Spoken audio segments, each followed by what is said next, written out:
la valise d'Azélia. Azélia avait 7 ans, 2 couettes en bataille et une valise rouge à roulettes. Pas une valise de voyage, non. Celle-ci ne contenait ni pyjama, ni brosse à dents. Non, elle contenait ses colères, ses peurs, ses hontes et surtout tous les mots qu'elle n'avait jamais osé dire. Chaque jour, elle y glissait quelque chose. Quand sa camarade Nina se moquait de ses chaussettes dépareillées, Azélia baissait les yeux. Elle sentait son ventre se tordre un peu. Et hop, elle rangeait ce malaise dans la valise. Quand la lumière s'éteignait dans sa chambre et que les ombres dansaient sur les murs, elle avalait sa peur et la rangeait dedans. Quand elle voulait pleurer mais qu'un adulte lui disait « Allez, sois forte, ma grande !» elle retenait ses larmes. Elles coulaient à l'intérieur, dans la valise. Sa maman, pourtant douce et attentionnée, ne savait rien. Sa maîtresse non plus. Azélia croyait que c'était normal, que tout le monde traînait une valise invisible. Au début, la valise était légère. Elle glissait sur les trottoirs, faisait clac-clac dans les escaliers. Azélia trouvait même ça drôle. Mais avec le temps, elle devint lourde. Si lourde qu'elle avait du mal à la tirer. Elle courait moins vite dans la cour. Elle riait moins fort. Son dos se voûtait. Ses yeux brillaient moins. Un matin, elle tenta de la laisser derrière elle. Elle la posa sous son lit et partit à l'école, les mains vides. Mais à la sortie des classes, la valise l'attendait. Sur le banc, toute rouge et silencieuse. Et personne ne la voyait, cette valise. Personne ne demandait pourquoi elle la tirait chaque jour, même pour aller aux toilettes ou au parc. Un jour de printemps, alors que le vent soufflait fort et que les cerisiers perdèrent leurs fleurs, Azélia marcha dans la cour de récréation, sa valise à la main. Mais une pierre, cachée sous les feuilles, la fit trébucher. Elle tomba à genoux. La valise, elle, roula, s'ouvrit et explosa. Des papiers volèrent partout, des mots griffonnés, des dessins chiffonnés, des secrets à peine murmurés. On pouvait lire « J'ai peur du noir, je me sens nulle quand je n'y arrive pas du premier coup. Pourquoi papa n'est plus là? Je déteste quand on se moque de moi. » Silence dans la cour. Les enfants s'étaient arrêtés. Certains chuchotaient, d'autres fixaient Azélia avec de grands yeux ronds. Elle voulut fuir, courir très loin, disparaître dans un buisson.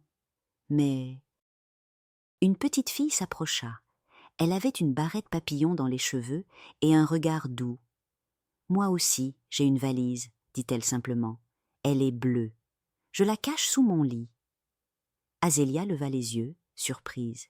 « Dedans, j'ai mis le jour où j'ai changé d'école, quand maman a pleuré longtemps et quand j'ai raté mon poème à la fête des mères. » Puis un autre élève s'approcha. Un garçon de CE2. « La mienne est verte. J'y ai mis quand j'ai entendu mes parents se disputer. Et le jour où j'ai eu trop peur pour répondre en classe. » Puis encore un, et encore un. Ils avaient tous une valise, des valises jaunes, violettes, grises ou multicolores. Ils s'assirent en cercle, autour d'Azélia. Et, doucement, chacun ouvrit sa propre valise.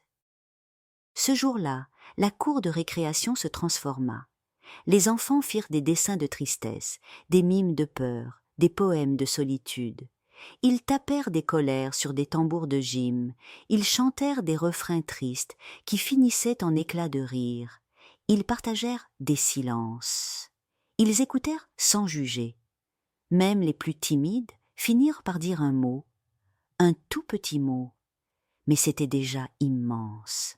La maîtresse les observa depuis la fenêtre, émue, puis elle descendit et s'assit avec eux.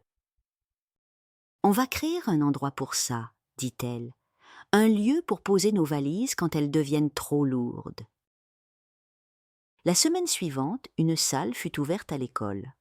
On l'appela la pièce des sentiments.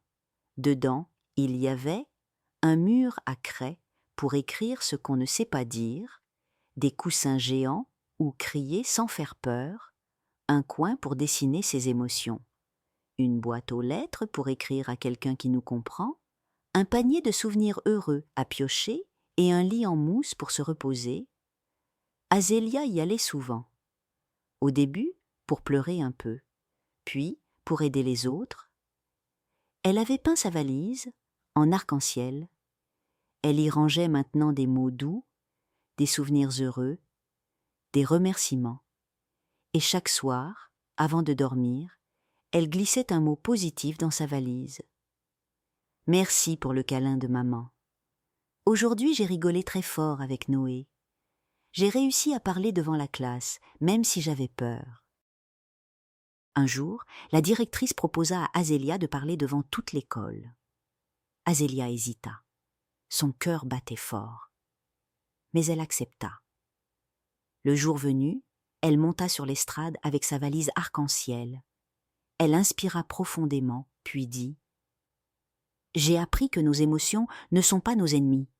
Elles sont des messages. Quand on les cache, elles deviennent lourdes. Quand on les écoute, elles s'allègent. Et si on les partage, elles deviennent des ponts entre nous. » Silence. Puis applaudissements. Des enfants pleuraient. Pas de tristesse, de soulagement. Azélia grandit. Elle n'avait plus peur de sa valise. Elle l'ouvrait avec fierté, la remplissait de couleurs et de lumière. Elle écrivait des lettres aux nouveaux élèves, leur disait « Tu n'es pas seul ». Et à chaque fois qu'un enfant ouvrait sa propre valise, le cœur d'Azélia devenait plus léger. Elle dormait mieux, riait plus fort, rêvait plus grand. Et dans ses rêves, toutes les valises s'envolaient, légères comme des nuages, portées par le vent des mots libérés. Parler de ses émotions, ce n'est pas être faible, c'est apprendre à vivre plus léger, et peut-être à rendre les autres plus légers aussi. Bonne nuit, mes petits rêveurs.